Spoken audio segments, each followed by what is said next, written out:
জিয়াউল কবির সুমন, আপনার কাছে যদি একটু না, আলোচনা। সেটা হচ্ছে যে কোনো মানে একটা যুদ্ধের সময় বা যখন যুদ্ধ লাগে সেটা আশেপাশে তো এটার প্রভাব পড়ে। তো এই যুদ্ধের মানে যদি লং টার্ম এটা প্রলং করে যদি, তাহলে বাংলাদেশের কি কি প্রস্তুতি প্রয়োজন, এটা আমি ডক্টর মইনুল আখন্দ সাহেবের কাছে জানতে চাচ্ছি। আমাদের প্রস্তুতিগুলো কি কি হতে পারে বা চ্যালেঞ্জগুলো কি কি হতে পারে এখন সরকারের জন্য।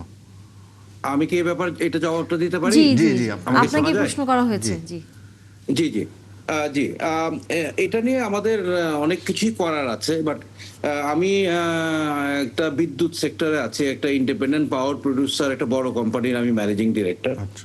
আজকে বিপিডিবি বাংলাদেশ পাওয়ার ডেভেলপমেন্ট বোর্ডে গিয়েছিলাম, গিয়ে দেখে ওখানে হুলস্থুল কাণ্ড, সবাই খুব ব্যস্ত, বিকজ বাংলাদেশের মাননীয় প্রধানমন্ত্রী জানতে চেয়েছেন যে আমাদের তেলের রিজার্ভ কতটুকু আছে। আমি যতটুকু শুনেছি আমাদের 1 মাসের সামান্যতম একটু বেশি আছে, এবং কঠোরভাবে নির্দেশ দিয়েছেন যে আমাদের অন্তত 3 মাসের রিজার্ভ থাকাটা আবশ্যক।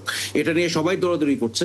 তো I think we are running in the right direction সরকার, কারণ তেল এই যুদ্ধের একটা বড় এফেক্ট হবে যে হরমুজ প্রণালী দিয়ে তেল আসতে পারবে না, এবং সঠিক জায়গায় মাননীয় প্রধানমন্ত্রী নক করেছেন এবং একটা ব্যবস্থা নিচ্ছেন।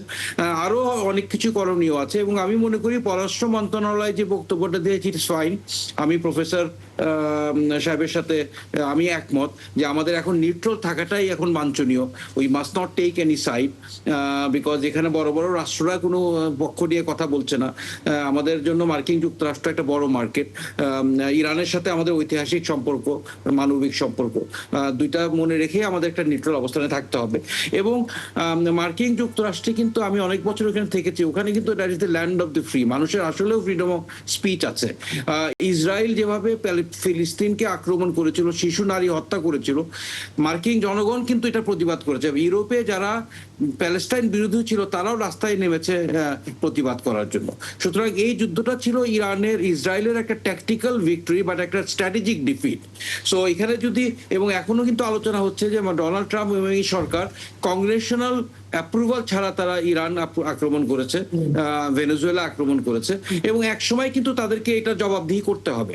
একটা মিড টার্ম ইলেকশন হবে, ওখানে যদি রিপাবলিকান পার্টি খারাপ করে তাদের কিন্তু জবাবদিহিতার আন্ডারে আনতে হবে। So everything in this world is very temporary. আমাদের ধৈর্য সহকারে খুব ম্যাচিউরলি এই পরিস্থিতিটা হ্যান্ডেল করতে হবে।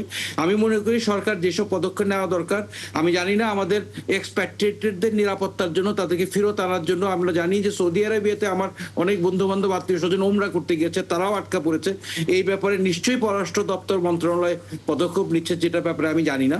তো এই দিকগুলো যদি অ্যাড্রেস করে, আমাদেরকে প্রস্তুতি নিতে হবে। We have to plan ahead to prepare. এই যুদ্ধটা আগামীকালকে শেষ হয়ে গেলেও এটার ইম্প্যাক্টটা কিন্তু আগামী 3 মাস 6 মাস থাকবে, সেটার প্রস্তুতি আমাদেরকে নিতে হবে। একই সাথে ডক্টর কামালের কাছে আমার প্রশ্ন সেটি হচ্ছে, যেহেতু হরমুজ প্রণালী বন্ধ করে দিয়েছে এরই মধ্যে, এবং তেলের দাম যতটুকু বিভিন্ন গণমাধ্যমগুলো বলছে যে 10% বেড়ে প্রায় $80 এর মধ্যে দাঁড়িয়ে গেছে, অর্থাৎ তেলের বাজার অস্থির হওয়া শুরু করেছে। আমাদের দেশে তো তেলের দামের সাথে কাঁচামরিচের দামও একসাথে হচ্ছে নির্ধারিত হয়, কারণ সেই হিসেব করে আমাদের মতো গরিব দেশে, আমাদের মতো দেশে যখন এই প্রভাবটা পড়ে, সরকার তখন আসলে প্রথম দিকে যে নিত্যপণ্য প্রয়োজনীয় যেসব পণ্য থাকে সেগুলো নিয়ন্ত্রণ করবার ক্ষেত্রে এক ধরনের ব্যর্থতা আমরা আসলে লক্ষ্য করি। এইটি যাতে এবার না হয়, কি করা যায় আপনার কাছে কি মনে হয়? আগে থেকে কি পরিকল্পনা নেওয়া উচিত? প্রথম পরিকল্পনা হচ্ছে সচেতন থাকা। আমরা যেহেতু জানলাম যে হরমুজ প্রণালী বন্ধ করে দেওয়া হয়েছে, এটা যেরকম সত্য, তেলের দাম বৃদ্ধি পাচ্ছে, আর এটির কোনো একক কোনো প্রভাব থাকে না, মাল্টিপল প্রভাব থাকে। সর্বপ্রথম যে প্রভাবটা পড়বে যে আমাদের দ্রব্যমূল্যের উপরে এবং ভোক্তার যে একটা কষ্ট সেটা হবে, সেটা আমাদের সরকার উপলব্ধি করাটাই হচ্ছে যে প্রথম। উপলব্ধি করার পরে সেই ক্ষেত্রে আমাদের সংশ্লিষ্ট যে মন্ত্রণালয়গুলো আছে ওনারা কিন্তু সংশ্লিষ্ট ভাবে কাজ করবেন। আর একটা জিনিস হচ্ছে যে এটা তো জনগণকেও আমি একটা অনুরোধ করবো, যেটি হচ্ছে যে এটা একটা যুদ্ধ, এই যুদ্ধটার ফলেই কিন্তু এই কনসিকুয়েন্সটা আসছে। সেই জন্য জনগণের এখানে একটা ধৈর্যশীলতার পরিচয় দিতে হবে। যে এখন আপনি দেখেন আমাদের কনজাম্পশন লেভেলটাও এখন একটু কমাই আনতে হবে। আমরা এই যে বাজারগুলো কেন অনিয়ন্ত্রিত হয়ে যায়, সেটা হচ্ছে ভোক্তার আচরণের কারণে। যখন যুদ্ধ লাগে, যখন একটা সাইক্লোন আসে, তখন মানুষ কি করে, বাংলাদেশের মানুষের এটা কেন যেন একটা সাইকোলজিক্যাল ব্যাপার হয়ে যায়, আমার 1 কেজি পেঁয়াজের দরকার, আমি 5 কেজি কিনে ফেলি। আমার 10 লিটার তেলের দরকার, আপনি দেখবেন যে তেলের দাম বৃদ্ধি পাচ্ছে। যত কালোবাজারি আছে শুধু আমরা দোষ দিই, কিন্তু দেখবেন যে একদম সাধারণ ক্রেতা, একটা ছোট মানে একটা কারের মালিক, তিনিও কিন্তু অনেকগুলো তেল নিয়ে নেন। সেই জন্য বাজারে অনেক ধরনের সংকট তৈরি হয়। সেই জন্য সরকারকে কিন্তু আমরা সহযোগিতা করতে হবে। সরকার তো কোনো বিচ্ছিন্ন দিক নয়।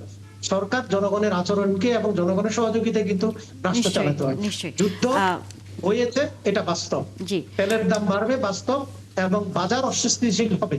সেক্ষেত্রে সেটাও ভোক্তার বাস্তব, আচরণ কিন্তু এ কিভাবে ধরনের সেটা নিয়ন্ত্রণে সরকারের রাখা যাবে, সংশ্লিষ্ট সহনীয় পর্যায়ে রাখা যাবে, সেই মন্ত্রণালয়গুলো পরিকল্পনাটি আসলে এবং নিতে হবে। আমি সরকারকে বিনীতভাবে অনুরোধ করব এটির উপর নজরদারি করার জন্য একটা কমিটি গঠন করা, জি। এবং বাজারকে যেন অস্থিতিশীল করতে না পারে অন্য কোনো পক্ষ সেই দিকে কিন্তু নজর দেয়। জি, জি, অবশ্যই। এবং জিয়াউল কবির এক্ষেত্রে সুমন, গণমাধ্যমেরও শেষ দায়িত্বশীল ভূমিকা আমরা আশা করি, কারণ সামাজিক যোগাযোগ মাধ্যম এগুলো এই সময় নানান গুজব ছড়িয়ে অনেক বিশৃঙ্খল পরিবেশ তৈরি হতে পারে।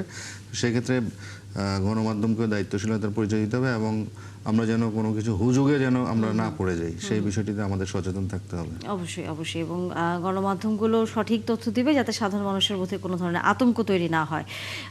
এবং আমাদের অতিথিরা যেমনটা আসলে বলছিলেন যে সরকার এর মধ্যে যেন আসলে পরিকল্পনা তৈরি করে ফেলে যাতে সামনের দিনগুলোতে পরিস্থিতি কোনোভাবে নিয়ন্ত্রণের বাইরে না যায়। অনেক ধন্যবাদ আমাদের সাথে অতিথিরা যুক্ত হয়েছেন, এবং জিয়াউল কবির সুমন, আপনাকেও ধন্যবাদ। আগামীতে আবারও কথা হবে।